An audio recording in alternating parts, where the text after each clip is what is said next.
The transport shuttle touched down on Centauri Prime with a soft hiss.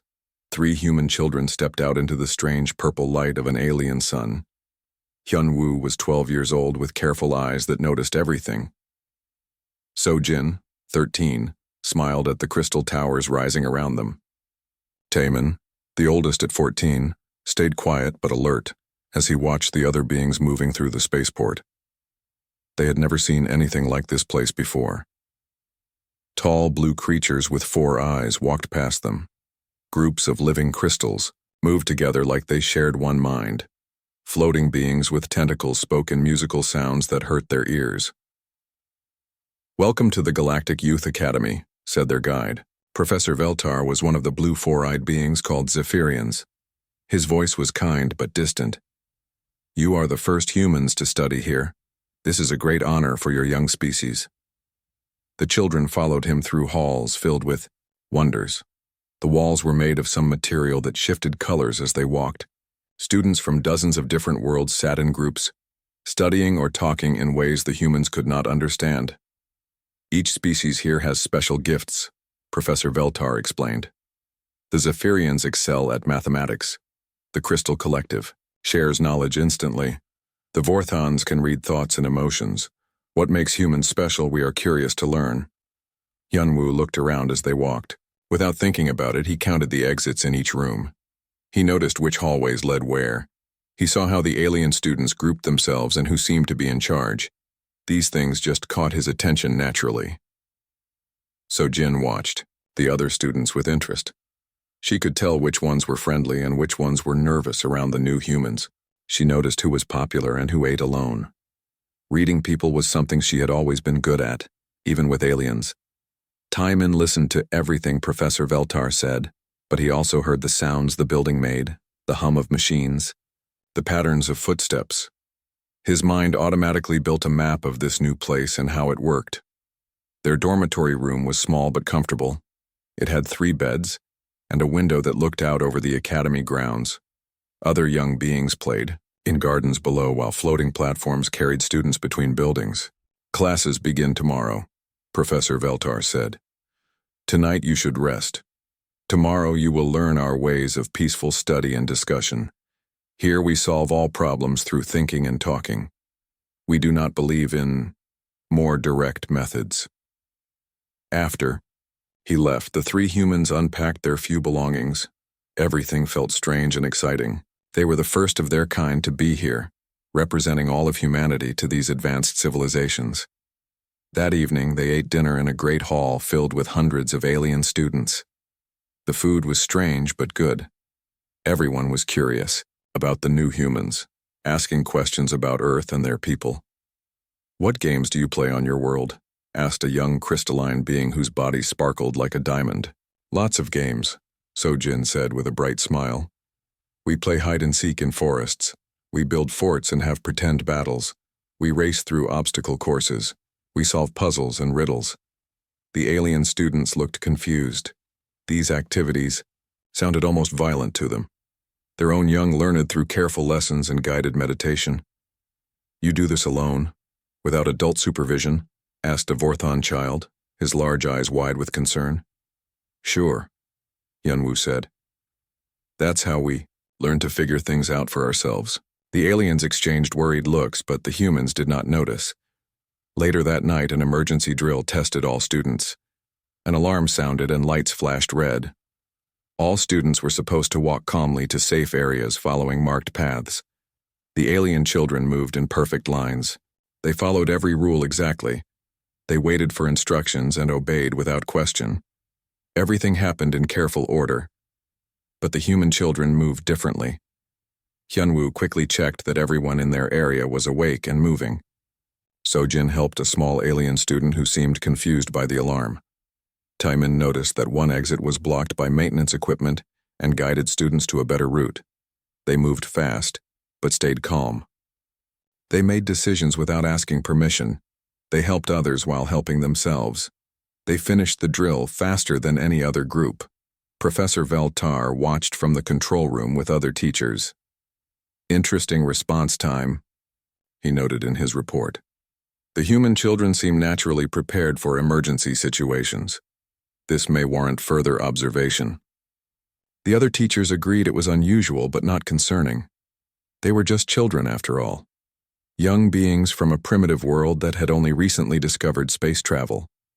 What could possibly be threatening about three polite human children as the academy settled down for sleep? The three humans talked quietly in their room. They spoke in Korean about their new home, sharing what they had learned and seen. They discussed the layout of the buildings, the behavior of different species, and the best ways to make friends.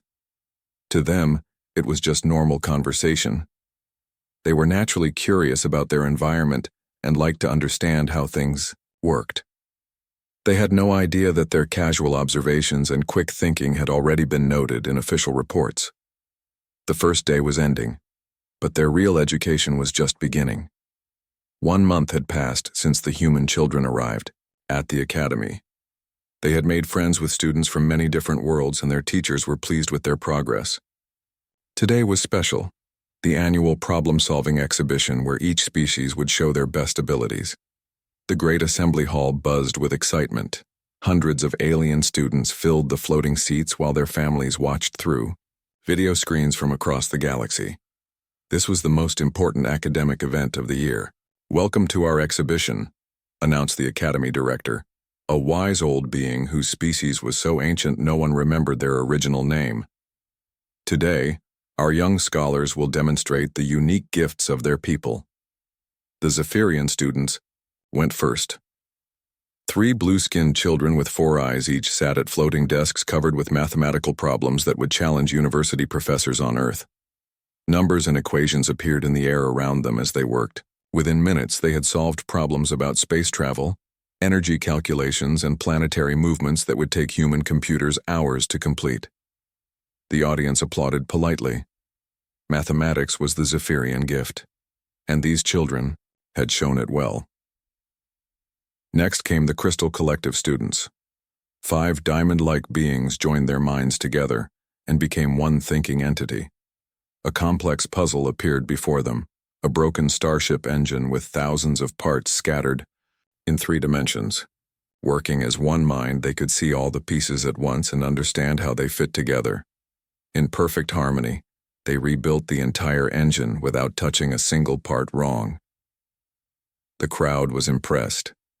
The Crystal Collective had shown their power of shared thinking. The Vorthon students followed. These beings with large eyes and pale skin could read emotions and thoughts. They were given a diplomatic problem. 2 alien species were angry at each other over a trade dispute. The young Vorthons listened to both sides, felt their real emotions beneath their angry words, and found the true source of the problem. They solved the conflict by addressing what both sides really wanted, not what they said they wanted. Again, the audience appreciated their special ability. Other species took their turns. Each group excelled in their particular strength. The plant-like Verdani could grow solutions from living matter. The machine-bonded synthetics could interface directly with computers. Every species had something they did better than anyone else. Finally, it was time for the humans. Yunwoo, Sojin, and Taemin walked to the center of the hall. They looked small and ordinary compared to the amazing abilities they had just witnessed. The audience watched with curious but low expectations. "Your first challenge," announced the director, "is a logic puzzle." A complex maze appeared in the air above them, filled with moving walls, hidden traps, and multiple false paths. Other species had solved similar puzzles using their special gifts. The Zephyrians with mathematical precision, the Crystals with collective processing, the Vorthons with emotional intuition. The human children looked at the maze for a moment. Then Taemin did something unexpected. Instead of trying to solve the maze properly, he traced a path that went through what looked like solid walls. "That is incorrect," said a judge. "You cannot pass through walls." The rules said, "Find a path, from start to finish." Taemin replied calmly, "They didn't say I had to stay on the marked paths. These walls cast shadows, but look, they're just light projections in some places." He was right. By ignoring the assumed rules and testing what was actually real, he had found a shortcut that the puzzle makers had not intended but could not deny. The audience murmured in surprise. The second challenge was a resource management problem. A space station was running out of power and had limited supplies to fix the problem. They had to keep everyone alive while repairs were made. The alien. Students had approached this logically, calculating the minimum power needed for life support and dividing resources equally. Most solutions saved about 60% of the population, so Jin looked at the problem differently. What if we don't try to keep everyone comfortable? She asked. What if we make it really unpleasant, but survivable for a short time? She proposed, shutting down almost everything. Lights, heating, entertainment, even some life support systems, for brief periods while concentrating all power on critical repairs. It would be miserable for everyone, but her solution saved 90% of the population. That approach would cause psychological distress, noted a judge, but they would be alive to complain about it, Sojin answered with a smile. The final challenge was the hardest. A colony ship was dying in space with failing life support and no way to call for help. Previous solutions had managed to keep small groups alive until rescue arrived. The human children studied the problem for several minutes. Then they proposed something that made the alien judges very uncomfortable. Instead of trying to maintain the failing systems, they suggested deliberately breaking specific parts of the ship in a controlled way. By destroying some sections, they could use the ship's emergency systems to boost power to the remaining areas. It was dangerous and went against every safety protocol, but their calculations showed it would save 3 times more lives than any previous solution. This plan involves significant risk, worried a judge.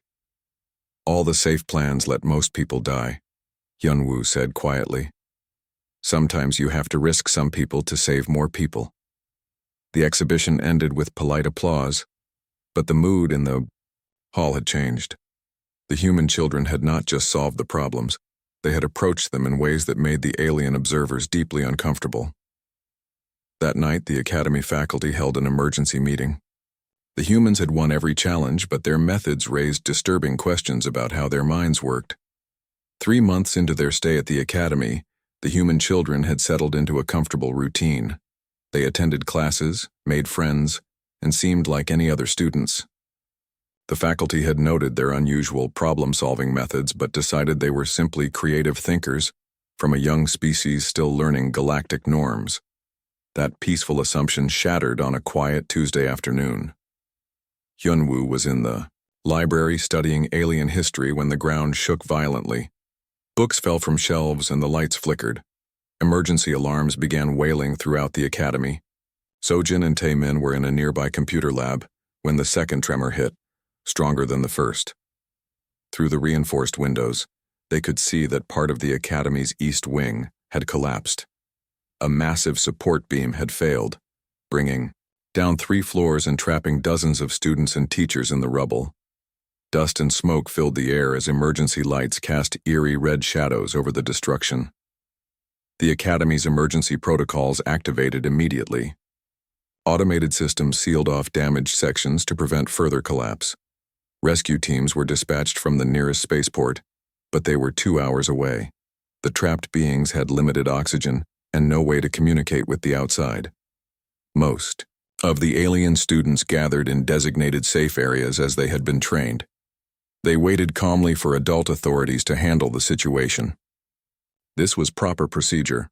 Young beings should not interfere with emergency operations. The 3 human children did not go to the safe areas. Instead, they ran toward the collapsed section. Teachers tried to stop them, but the children moved with purpose and speed that surprised the adults. Within minutes, they had reached the edge of the disaster zone where rescue workers were setting up equipment. "You must evacuate to safety," ordered Captain HFY, the senior emergency coordinator. "This area is unstable and dangerous." "How? Many are trapped?" Taemin asked, ignoring the order. 43 students and 6 faculty members, the captain replied automatically. "But you cannot—" "Where exactly are they located?" Sojin interrupted, studying the rubble pile with intense focus. "Sensors show they are in classroom C7 and the adjacent hallway," Captain HFY said, then realized he was answering children who should not be there. "You must leave immediately." But the humans were already moving. Hyunwoo had found a maintenance panel and was studying the building's structural diagrams. Sojin was testing pieces of debris to see which ones were stable. Taemin was examining the collapse pattern to understand how the building had failed. The main rescue equipment cannot reach them in time, Hyunwoo said calmly, as if discussing homework. But there might be another way. The adult rescue workers watched in amazement as 3 children began implementing their own rescue plan without permission or supervision. They moved through the dangerous debris field with careful confidence, testing each step before committing their weight. Sojin found a gap in the rubble that was too small for adult rescuers but might work for someone smaller. "I can fit through. Here," she announced. "If I can reach them, I can set up a communication line." "Absolutely not," Captain Zexhai said firmly. "It is far too dangerous. The structure could collapse further at any moment. Then we need to work fast," Sojin replied, already squeezing into the narrow space. Taemin was working on another problem. The trapped beings needed more oxygen, but the regular air supply was cut off. He had noticed that the building's fire suppression system was still partially functional. By reversing some connections and bypassing safety protocols, he could pump breathable air through the sprinkler pipes directly to the trapped area. "This modification violates 17 safety regulations," protested an engineer who was watching him work. "The safety regulations assume the building is working normally," Taemin said without looking up from his improvised repairs. "Right now, normal is getting people killed." Meanwhile, Hyunwoo had found a way to restore limited communication. Using parts from classroom equipment and his own knowledge of electronics, he jury-rigged a system that could send voice signals through the building's emergency power grid. Soon they could hear the voices of the trapped students and teachers. Many were injured and all were frightened, but they were alive. The makeshift air supply was working and the communication link allowed rescue coordination. "How did you children know how to do this?" asked Professor Veltar, who had arrived with other faculty members. "We figured it out," Hyunwoo said simply, as if this explained everything. "You figured it out?" Captain Zexhai repeated in disbelief. "These are advanced emergency procedures that require years of training." "Not really." Sojin's voice came through the communication system from inside the rubble. "You just have to think about what needs to happen and find a way to make it happen." Over the next hour, the human children coordinated a rescue operation that saved all 49 trapped beings. They guided the official rescue teams to the best entry points, maintained communication with the trapped victims, and kept the improvised life support systems running until professional equipment arrived. When it was over, everyone was safe. The alien students and faculty watched in stunned silence as 3 human children calmly brushed dust off their clothes and asked if anyone needed medical attention. "I can't do this anymore," she said quietly. Marcus sat down beside her. He didn't ask what was wrong. He just waited. "I've been pretending for so long," Sarah continued. "Pretending that every step has to be perfect, that I have to be perfect. But I'm tired of being afraid all the time." Marcus nodded slowly. "You know what I see when you dance?" he asked. "I see someone trying to control everything, but dance isn't about control. It's about trust." Sarah looked at him with tears in her eyes. "How can I trust when I've been hurt before? When I've fallen and failed?" "Because that's how we learn," Marcus said simply. "Every fall teaches us something new. Every mistake shows us another way to move." From that night on, their practices changed. Marcus would sometimes deliberately make mistakes, laughing when he stumbled or missed a step. At first, Sarah was shocked. Professional dancers weren't supposed to make mistakes, but slowly she began to understand. When Marcus fell, he got up smiling. When he missed a turn, he tried it a different way. He wasn't afraid of looking foolish. He was just dancing. One afternoon, Sarah tried it herself. During a difficult sequence, instead of stopping when she made an error, she kept going. She let the mistake become part of the dance, flowing into the next movement. "Yes," Marcus exclaimed. "That's it. You're not fighting anymore, you're flowing." The company director, Mrs. Chen, watched from the doorway. She had been worried about Sarah for months. The girl was talented, but there was always tension in her performances. Now something was different. "What have you done to her?" Mrs. Chen asked Marcus after practice. Nothing, Marcus replied. I just showed her it's okay to be human. As the weeks passed, Sarah discovered something amazing.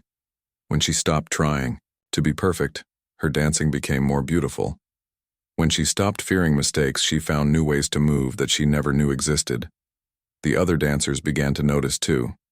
During group rehearsals, Sarah would try new variations, experiment with different expressions. Sometimes they worked, sometimes they didn't, but she kept trying. You're like a different person, her friend Lisa said one day. What happened? Sarah smiled. I learned that the best dancers aren't the ones who never fall. They're the ones who know how to make falling look like flying. The real test came during a major performance. Halfway through her solo, Sarah's foot slipped slightly. In the past, this would have destroyed her concentration. She would have tensed up, maybe even stopped. But now she simply adjusted. She turned the slip into a slide, the slide into a spin. The audience thought it was all part of the choreography. They applauded even louder. Backstage, Marcus was grinning. You see? You took something unexpected and made it beautiful. Sarah realized he was right. All this time she had been carrying the weight of perfection on her shoulders. She had been dancing with chains made of her own fears. But now she understood that true art came from freedom, not control. Mrs. Chen approached them after the show. Sarah, that was the best I've ever seen you dance. There was something alive about it tonight. Thank you, Sarah said. I finally learned to trust myself. But the biggest change happened in the small moments. During practice, Sarah would laugh when she stumbled. She would try wild, creative movements just to see what happened. She encouraged other dancers to do the same. The studio became a place of joy instead of judgment. Dancers felt free to experiment, to push boundaries, to fail and try again. The whole company's energy shifted. One evening, as Sarah and Marcus practiced together, she paused mid-dance. Thank you, she said simply. For what? Marcus asked. For showing me that strength isn't about never falling. It's about always getting back up. And that beauty isn't about perfect lines, it's about honest movement. Marcus smiled. You always knew that. You just needed someone to remind you. As they continued dancing, Sarah felt something she hadn't experienced in years. She felt free. Not because she was perfect, but because she finally understood that she didn't need to be. The mirror reflected two dancers moving together, sometimes stumbling, sometimes soaring, but always truthful. And in that truth, Sarah had found her new understanding.